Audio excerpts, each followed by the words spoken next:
You ask Tiger to solve. This deals with linear equations with one unknown. The final result is b equals -1. Let's solve it step by step. Group all b terms on the left side of the equation. Subtract 4b from both sides. Group like terms. Simplify the arithmetic. Group like terms. Simplify the arithmetic. Group all constants on the right side of the equation. Add 4 to both sides. Simplify the arithmetic.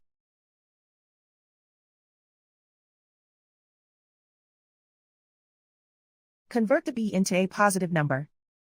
Multiply both sides by -1. Remove the ones.